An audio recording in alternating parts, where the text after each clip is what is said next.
Hello बच्चों, good morning, अस्सलाम वालेकुम एवरीवन। कैसे हैं आप सब? आई होप आप सब घर पर अच्छे से होंगे। तो मैं वेलकम करती हूँ आपका अपनी हिंदी क्लास में। तो हम आपकी बुक अंकुश हिंदी पाठमाला भाग 4 पढ़ रहे थे। हम आपका लेसन नंबर 6 पढ़ रहे थे, सतरंगी के रंग। तो हमारा लेसन का नाम था सतरंगी के रंग। ये स्टोरी मैं आपको रोज रिपीट कराती हूँ। आई होप आपने अच्छे से इस स्टोरी को समझी होगी। क्वेश्चन आंसर कंप्लीट करने से पहले स्टोरी को मैं एक बार समझाने से ये होता है कि आप लोग जो हो अच्छे से इसको समझ पाओगे। तो हम यहाँ पे स्टोरी है पतंग की। एक पतंग का नाम था सतरंगी। उसको क्यों था उसका नाम सतरंगी? क्योंकि उसके कितने कलर थे? 7 कलर थे, इसलिए उसका नाम सतरंगी था। दुकान में वही एक थी जिसे देखते ही सभी लोग जो है पसंद करते थे। वैसे तो वहां पे हर कलर की पतंगे थी, लेकिन सतरंगी के 7 कलर थे, इसलिए उसकी कॉस्ट यानी कि कीमत भी ज्यादा थी। इसी कारण उसके अंदर अपने आप का बड़े होने, श्रेष्ठ होना यानी कि बड़ा होने का अहंकार यानी कि घमंड उसके अंदर, इस पतंग के अंदर आ गया था। ये बेचारी दूसरी पतंगों को है दृष्टि यानी कि छोटी नजरों से ये देखती थी। इनको बहुत बुरा लगता था। लगना चाहिए, हमें भी बुरा लगेगा जब हमें कोई छोटी नजरों से देखेगा। नहीं, ये तो कुछ नहीं, इसको तो कुछ नहीं है, हमें भी बुरा लगेगा। इन पतंगों को बहुत बुरा लगता था। फिर एक बार ये सारी पतंगे सतरंगी के पास जाती है और कहती, दीदी मानो तुम बड़ी सुंदर हो, लेकिन हो तो हमारी तरह ही कागज से बनी। इतना घमंड जो है तुम्हें अच्छा नहीं लगता। इतना घमंड जो है तुम्हें अच्छा नहीं लगता। दूसरी पतंगों ने सतरंगी से कहा। अब सतरंगी की अकड़ जो है वो तो बहुत ज्यादा थी। उसने कहा, मेरा और तुम्हारा क्या मुकाबला? उसने कहा, मेरा और तुम लोगों का क्या मुकाबला? तुम सब जो है मेरी दासियां, मेरी नौकरानियां हो और मैं तुम सबकी रानी, महारानी हूं। अब झगड़ा आगे ना बढ़े ये सोचकर बेचारी ये पतंगे चुपचाप अपमान का घूंट पीकर यानी कि अपनी बेइज्जती सहकर चुप रहती थी।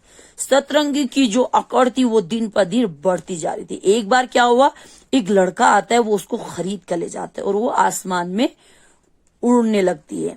जब वो आसमान में उड़ रही थी तो वहां आसमान में जो परिंदे पक्षी उड़ रहे थे, उन्होंने ऐसी सुंदर पतंग कभी नहीं देखी थी। वो सारे पक्षी सतरंगी के पास जाते, उसको कहते हैं, तुम बहन, तुम्हारा स्वागत है हमारे इस खुले आसमान में। तुम्हें अगर किसी चीज की दिक्कत हो, तकलीफ हो तो हमें बेहिचक यानी कि बिना झिझक के हमें बताना। पक्षियों ने सतरंगी को जब ये बात कही तो वो घमंडी सतरंगी ने क्या कहा, देख। सतरंगी ने, क्योंकि वो अपने घमंड के नशे में चूर थी, अपने आगे वो किसी को कुछ नहीं समझते, उसने कहा, देखो मुझे किसी की जरूरत नहीं है, जाओ यहाँ से। मैं अपनी मर्जी से जहां भी जाऊं, कुछ भी करूं, तुम्हें इससे कोई मतलब नहीं। तुम कोई भी मेरे रास्ते में नहीं आना। सतरंगी की फटकार यानी कि उसकी डांट सुनकर सारे पक्षी जो है डर गए और दूसरे रास्ते पर उड़ गए। सतरंगी को लगा जैसे कि पूरा आकाश यानी कि आसमान जो है उसने जीत लिया। तभी वहां पे एक कबूतर आता है जिसका नाम था भोलू। तो उसने उसको कहा कि तुम किसकी इजाजत से यहाँ उड़ रही हो? तो भोलू कबूतर बेचारा सका पका सा हो गया। उसने कहा, हकलाते हुए कहा, क्यों क्यों, मुझे किसकी इजाजत चाहिए? भोलू ने कहा, तो सतरंगी कहती है, हाँ तुम्हें मेरी इजाजत चाहिए। मेरे इर्द गिर्द यानी कि मेरे आसपास अगर तुम घूमे तो तुम्हें मैं मजा चखाऊंगी, जिंदगी भर तुम उड़ नहीं सकोगे। सतरंगी ने भोलू को धमकी दी और भोलू बेचारी डर के मारे दूसरे रास्ते में उड़ गए। अब सतरंगी का जो आतंक था, इस सतरंगी का आतंक यानी कि दहशत जो था वो पूरे आसमान में छा गया था। छोटे छोटे पक्षियों को वो क्या करती थी, अपने डोर में फंसाती थी और उनको उलझाकर जख्मी कर देती थी। वे बेचारे, ये पक्षी बेचारे जो हड़बड़ाहट में जो है नीचे की तरफ जब गिरते, जब वो नीचे गिर रहे होते तो सतरंगी जो है बहुत खुश होती और ठहाके लगाकर हंसती। ठहाके लगाकर हंसना यानी कि जोर जोर से हंसना। तभी आकाश में बादल गिरे और बारिश की बूंदाबांदी शुरू हो गई। बारिश की बूंदें जब शरीर पे, सतरंगी के शरीर पर पड़ी तो उसका कलर बदरंग हो गया यानी कि फेड हो गया। अपनी दुर्दशा, अपनी ये बुरी हालत देखकर सतरंगी जो है बहुत परेशान हो गई, बहुत परेशान हो गई। वो खुद को संभाल नहीं पा रही थी। पानी की वजह से वो गीली हो गई थी और एक जगह से फट, अब पानी कागज पर पड़ेगा तो वो तो गीला होगा और वो गलना शुरू हो जाएगा और एक जगह से तो वो फट गई थी। और वो धीरे धीरे धीरे नीचे गिर रही थी, गोल गोल घूम के बचाओ बचाओ चिल्लाने लगी सतरंगी। सारे पक्षी, सारी चिड़िया उस घमंडी पक्षी का अंत देख रहे थे। उनको खुशी इस बात की थी कि उस घमंडी पतंग के आतंक से, उसके दहशत से उनको छुटकारा मिल रहा है। लेकिन साथ साथ उनको ये भी दुख था, काश ये हमारे साथ प्यार से रहती, मिलजुल कर रहती, तो उसकी ये दुर्दशा नहीं होती। तो इसीलिए कहते हैं सबके साथ मिलजुल कर हमें रहना चाहिए। तो इसके शब्दार्थ हमने किए, हमने क्वेश्चन आंसर भी किए, ये भी किया, ये भी किया। कल हमने भाषा ज्ञान स्टार्ट किया इसका।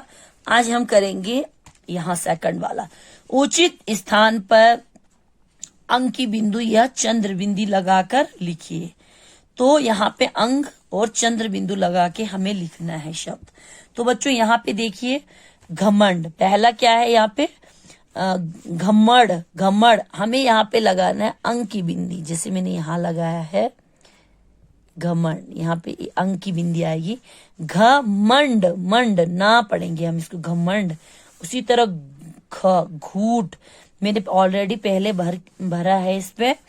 तो यहाँ देखिए घूट पे हमने लगाया है चंद्र बिंदी, क्या लगेगा बच्चों, चंद्र बिंदी, घूट।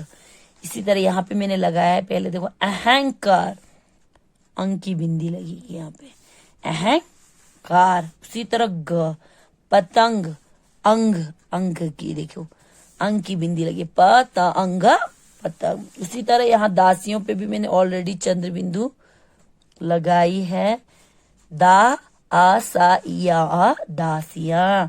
उसी तरह चा, मुह, तो यहाँ पे भी चंद्र बिंदी आएगी, मा उ हा, मुह। उसी तरह यहाँ छ, आतंक, आ तंक, अंक की बिंदी, आतंक। उसी तरह ज, ता ई र अंग, गा ई तिरंगी, यहाँ पे हमें अंक की बिंदी लगाए। तो घा मा अंडा, घमंड, घा ऊंटा, घूंट, आहा का आरा, अहंकार, पता अंगा, पतंग, दा आसा इया आह, दासिया, मा ऊहा, मुह, आता अंक, आतंक, ता ईरा अंगा ई तिरंगी। तो यहीं तक ही रखेंगे इसको, आप अच्छे से अपनी बुक कॉपी पे भी करेंगे और बुक पर भी करेंगे। तो यहीं तक रखेंगे। अल्लाह हाफिज, थैंक यू।